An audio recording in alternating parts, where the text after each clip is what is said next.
Алдамчылык менен айыпталып, мамлекеттер аралык издөөдө жүргөн уюшкан кылмыштуу топтун мүчөсү кармалды. Бул тууралуу Ички иштер министрлигинин Орусиядагы өкүлчүлүгү кабарлады.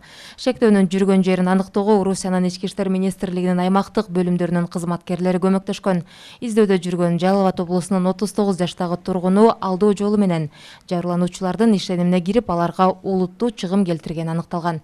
Расмий маалыматка караганда, Москвада кармалган жаран уюшкан кылмыштуу топтордун биринин активдүү мүчөсү катары Кыргызстандын Ички иштер министрлигинин каттоосунда турат.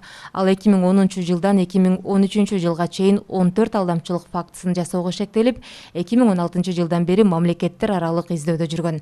Жабыр тарткан ишкерлерге келтирилген материалдык чыгым $33.500 ашат.